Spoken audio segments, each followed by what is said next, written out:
పవన్ కళ్యాణ్ గారి రాజకీయ పరిస్థితి గురించి మనం ఆలోచించాలంటే నిజంగా చెప్పాలంటే పవన్ కళ్యాణ్కి గోల్డెన్ టైం వస్తుందని చెప్పని అనుకోవచ్చు. అంటే బీజేపీ మాట కనుక వింటే మంచి భవిష్యత్తు ఉండే అవకాశం ఉంది. ఎందుకంటే డెఫినెట్గా చీఫ్ మినిస్టర్ అయ్యే అవకాశాలు ఉంటాయి ఫ్యూచర్లో. ఎయిదర్ బీజేపీ చెప్పిన కండిషన్ ప్రకారం పవన్ కళ్యాణ్ ఆ కండిషన్ బీజేపీ చెప్పిన కండిషన్ ఒప్పుకుంటేనే నేను పొత్తులోకి వస్తానని చెప్పని కనుక నిలబడ్డాడు అనుకోండి, లేకపోతే నేను రాను, బీజేపీ ఒప్పుకుంటేనే నేను వస్తాను, మీరు బీజేపీని ఒప్పించే బాధ్యత టీడీపీ పార్టీది అని చెప్పని గట్టిగా కూర్చున్నాడని అనుకుంటున్నా. అందుకనే బయటికి రావట్లేదు నా ఇన్ఫర్మేషను. దాంతో ఏమైపోయింది, ఇప్పుడు కంపల్సరీగా పవర్ షేరింగ్ చీఫ్ మినిస్టర్ చెయ్యాలి, పవన్ కళ్యాణ్కి చీఫ్ మినిస్టరియల్ క్యాండిడేట్గా ప్రొజెక్ట్ చెయ్యాలి అని చెప్పని ఒక కండిషన్ పెట్టిందని కూడా విశ్లేషణ చేస్తున్నారు చాలామంది విశ్లేషకులు. సో అదే కనుక నిజమైతే పవన్ కళ్యాణ్ డెఫినెట్గా ఆ థర్డ్ ఆల్టర్నేటివ్గా ఆంధ్రప్రదేశ్లో ఎదిగినట్టే. డెఫినెట్గా పవన్ కళ్యాణ్ ఆయన మనసులో ఆయన కెపబిలిటీ ఎలా ఉన్నా కూడా ఆయనలో కొంత జాతీయ భావం అయితే ఉంది. ఆయన ఇంకా చాలా నేర్చుకోవాల్సినవి ఉన్నాయి.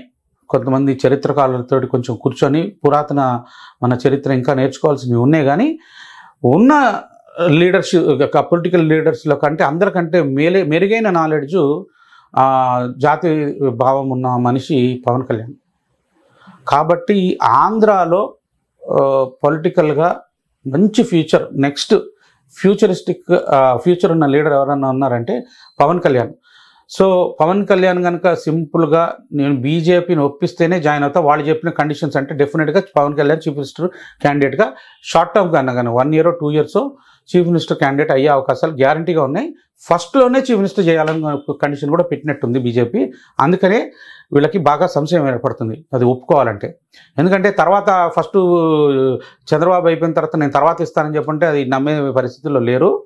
సో ఫస్ట్ 2 సంవత్సరాలు జనసేనకి పార్టీకి పవన్ కళ్యాణ్కి చీఫ్ మినిస్టర్ ఇవ్వాలని చెప్పని కండిషన్ పెట్టిందని చెప్పని మనకి విశ్లేషకులు చెప్తున్నారు కాబట్టి, విశ్లేషణ చేస్తున్నారు కాబట్టి పవన్ కళ్యాణ్ ఫ్యూచర్ చాలా బాగుందని చెప్పని నేను అనుకుంటున్నాను. చిరంజీవి కూడా మెల్లిగా ఏదో ఒక స్టేజ్లో డైరెక్ట్గా సపోర్ట్, ఇండైరెక్ట్ కాకుండా డైరెక్ట్ సపోర్ట్ కూడా చేసే అవకాశం ఉంది వాళ్ళ తమ్ముడు పవన్ కళ్యాణ్ గారికి.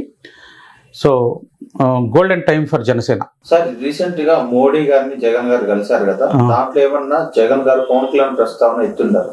100% ఎత్తుండొచ్చు. అంటే డైరెక్ట్ కాకుండా ఇండైరెక్ట్గా అయినా ఎత్తుండొచ్చు. అంటే లోపల క్లోజ్డ్ ఛాంబర్స్లో జరిగింది కాబట్టి నేనే కనుక జగన్ పొజిషన్లో ఉంటే, ఫర్ ఎగ్జాంపుల్ మీరే కనుక జగన్ పొజిషన్లో ఉంటే మీరేం చేస్తారు? పవన్ కళ్యాణ్ గారిని టీడీపీతో కలిపిస్తే డెఫినెట్గా జగన్కి డేంజరే కదా. సో ఎట్టి పరిస్థితుల్లో ఆ పొత్తు లేకుండా చేయాలని కూడా జగన్ ఆలోచించవచ్చు.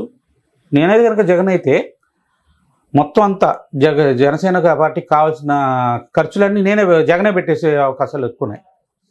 మొత్తం నేనే డబ్బులు ఇస్తా, జనసేన పార్టీకి ఎన్ని వేల కోట్లు కావాలో అన్ని కోట్లు జగనే ఫండ్ చేయొచ్చు. సో ఈ పాలిటిక్స్ చాలా కట్ త్రోట్గా ఉంటాయి. మీరు ఇదేంది ఇట్లా ఉంది, ఇంత చండాలంగా ఉంటాయి పాలిటిక్స్ అని అనుకోవచ్చు, కానీ పాలిటిక్స్ అలాగే ఉంటాయి. చాణక్య నీతి అనేది అలాగే ఉంటుంది. బయట ప్రజలకి అన్ని విషయాలు తెలియదు, లోపల ఏం జరుగుతుంది అనేది. కాబట్టి ఫ్యూచర్ ఉన్న లీడర్ ఎవరన్నా ఉన్నారంటే ఆంధ్రప్రదేశ్లో రైజింగ్ స్టార్ వచ్చేసి పవన్ కళ్యాణ్. సో ఈ ఆఫర్ కూడా ఇచ్చుండొచ్చు. వాళ్ళకి కార్యకర్తలు లేకపోతే కార్యకర్తలను కూడా సప్లై చేయొచ్చు. వాళ్ళకి కావాల్సిన జెండాలు కూడా వైఎస్ఆర్సీపీ వాళ్ళు ప్రింట్ చేసి మొత్తం రాష్ట్రం అంతా పెట్టచ్చు. కాబట్టి పవన్ కళ్యాణ్కి వైఎస్ఆర్సీపీ సపోర్ట్ చేయడానికి రెడీగా ఉంది, టీడీపీ సపోర్ట్ చేయడానికి రెడీగా ఉంది, బీజేపీ సపోర్ట్ చేయడానికి రెడీగా ఉంది, జనసైనికులు ఆల్రెడీ రెడీ. సో అందరు సపోర్టు ఉన్న పార్టీ ఈ రోజున ఆంధ్రప్రదేశ్లో ఒకటే ఒక పార్టీ, 6% ఉన్న జనసేన పార్టీ. అది విశ్లేషణ ఈ యాంగిల్లో చూస్తే కళ్ళు చెదిరి చెవులు పగిలి మీరు ఏమవుతారో ఆలోచించుకోండి. సో రైజింగ్ స్టార్ వచ్చి పవర్ స్టార్ పవన్ కళ్యాణ్, అంతే. జై హింద్.